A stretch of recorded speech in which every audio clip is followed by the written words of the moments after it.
বিদ্যাপীঠ থেকে সর্বোচ্চ সনদ গ্রহণ করার পর এসে বলছে সৃষ্টিকর্তা বলতে কিছু নাই। কি শিক্ষা পেয়েছে হেদায়েত? খোঁজ নিয়ে দেখেন, আমার গ্রামের একটা সাধারণ মানুষ, নাম লিখতে কষ্ট হয়, আল্লাহ তার নসিবে হেদায়েত দান করেছেন। কথা বলেন ঠিক কিনা?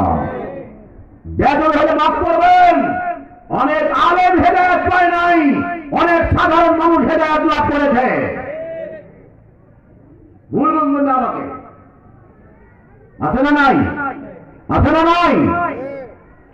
ভাই আমার আল্লাহ রাব্বুল আলামিন বলেন সূরা বাকারা 2 নম্বর সূরার 285 নম্বর আয়াতে আমার আল্লাহ বলেন ফাকালু সামি'না ওয়া আতা'না। মুমিন তো তারাই যারা বলে আমরা শুনলাম, আমরা মেনে নিলাম। শুনলাম শুনলাম, তাহলে শুনবো কেন? মানবো বলে। বলেন শুনবো কেন? মানবো বলে।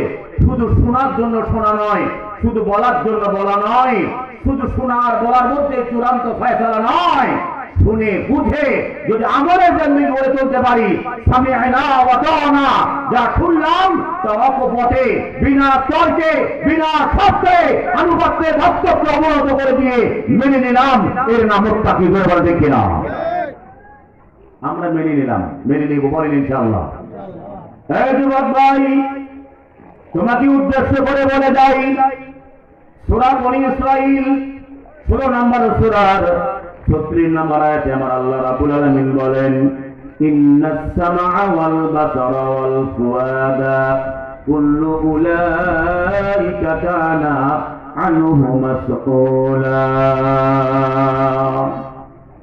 আয়াতটা যখন তর্জমা করি ভিতরটা আমার কেঁপে ওঠে। দেখুন তো আপনার ভিতরটা কাঁপে কিনা, আপনার ভিতরে ভয় লাগে কিনা। এখানে আমার আল্লাহ বলেন ইন্নাস সামআ ওয়াল বাসারা ওয়াল ফুআদা, কর্ণ, চক্ষু, হৃদয় আমি তোমাদেরকে দিয়েছি। কুল্লু উলাইকা, এই বাক্যটা খেয়াল করেন, কুল্লু উলাইকা কানা আনহু মাসউলা। আমি আল্লাহ এর প্রত্যেকটি থেকে তোমার কাছ থেকে কৈফিয়ত তলব করব। এ ভাই, এই কানের নিয়ামত কি দিয়ে পরিশোধ করবেন? এই নিয়ামতের কি শুকরিয়া আদায় আপনি আমি করতে পারি? আল্লাহ বলেন ইন্নাস